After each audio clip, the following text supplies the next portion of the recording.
On a single day in early 2026, more than 1,100 commercial vessels navigating the waters near the United Arab Emirates, Qatar, Oman, and Iran suddenly appeared on their own navigation systems in the wrong place entirely.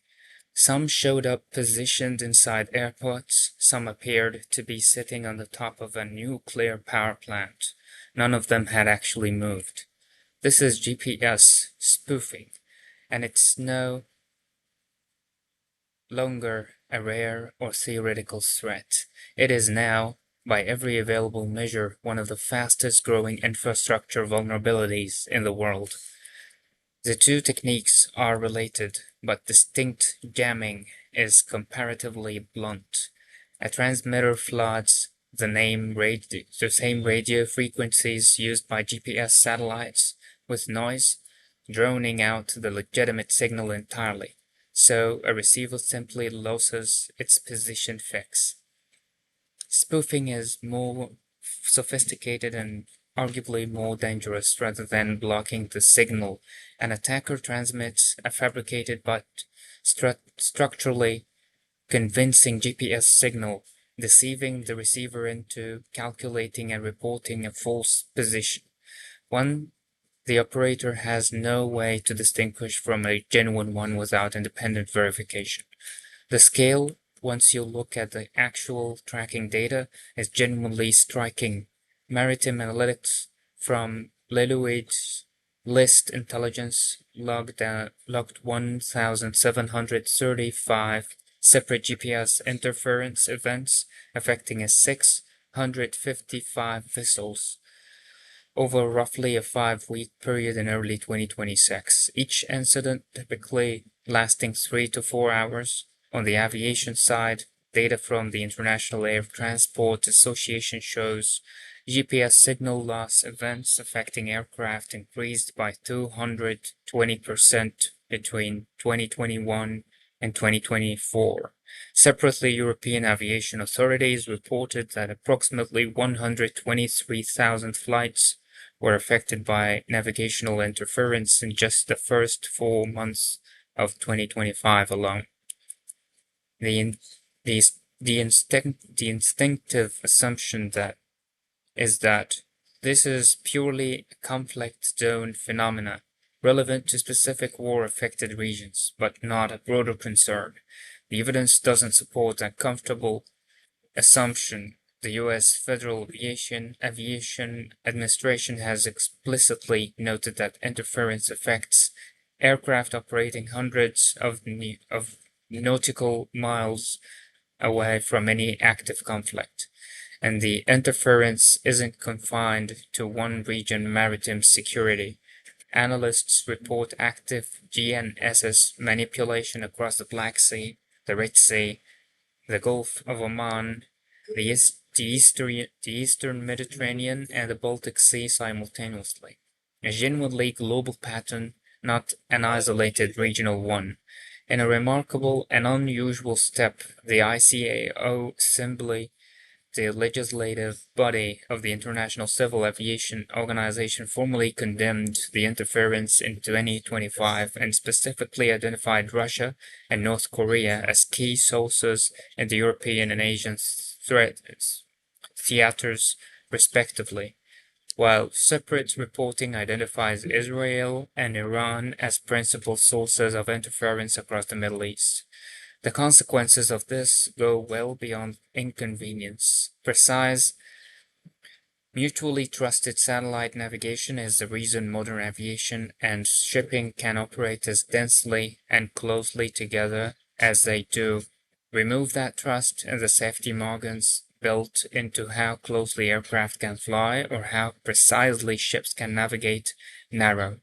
Congested channels start to erode. Jamming and spoofing have already contributed to vessels reserving course entirely or going dark, deliberately disabling their identification transponders through critical waterways like the Strait of Hormuz, which alone carries approximately 20% of world's oil and gas exports. It is worth understanding that this actually looks like from inside an affected aircraft. Because the abstract scientists understate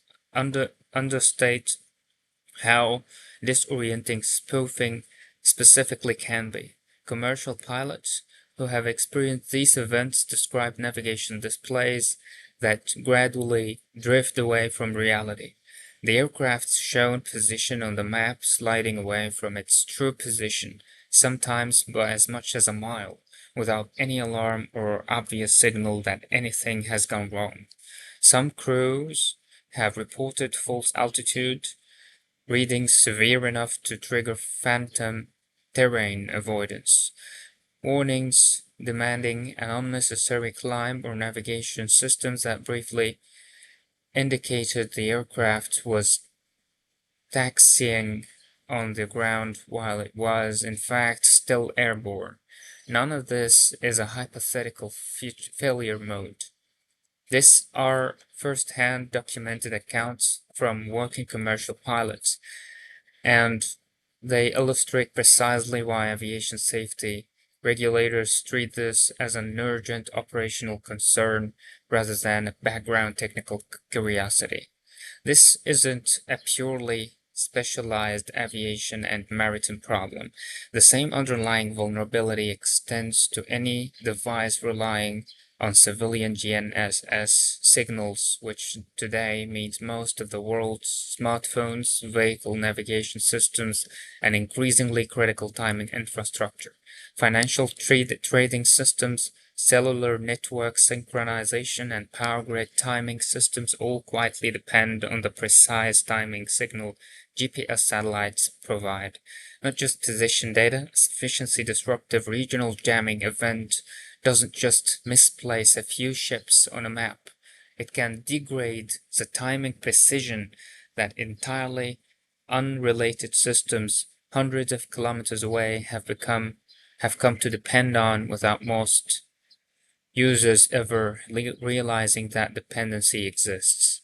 In March 2025, the International Civil Aviation Organization, the International Telecommunication Union, and the International Maritime Organization took the unusual step of issuing a joint statement. Three separate UN specialized agencies aligned on a single warning, describing GNSS jamming and spoofing as a matter of grave concern, constituting an urgent threat to public safety. Telecommunications and international commerce, the GPS Innovation Alliance has since convened industry stakeholders around the whole of government strategy, with member organizations meeting as recently as May 2026 to assess progress. So far, the honest assessment, though, is that this coordinated response remains fundamentally reactive, building awareness and shared reporting frameworks faster than it's building technical countermeasures that would meaningfully reduce the vulnerability itself. The direction the industry is converging on is what's called assured positioning, navigation, and timing, or a PNT systems designed not to replace GPS, but to provide an independent, authenticated backup that doesn't share GPS's vulnerabilities, rather than simply gathering more GPS data, which is precisely which spoofing exploits. These systems focus on establishing genuine confidence in the data being received, cross-referencing multiple independent signal sources, including non-GPS satellite constellations, so that a spoofed or jammed signal on one system doesn't silently propagate or a false position into safety-critical decision-making. This mirrors a broader engineering principle we have discussed elsewhere in this series. When you can't eliminate an external threat entirely, you design the system to recognize when it's being deceived, rather than assuming every input is trustworthy by default. We built an extraordinary amount of modern infrastructure, aviation, shipping, finance, telecommunications, on the quiet assumption that a signal broadcast from space would simply always be trustworthy. That assumption is now being tested openly and repeatedly across some of the busiest transportation corridors on Earth. The response isn't to abandon satellite navigation, it is to stop treating trust in that signal as automatic and start engineering systems that verify every signal in the way we would verify any other safety critical input. Thank you so much for your presence. I'm looking forward to your questions, your comments. Make sure I read each one of them. And I'm really looking forward to see you in the next lecture.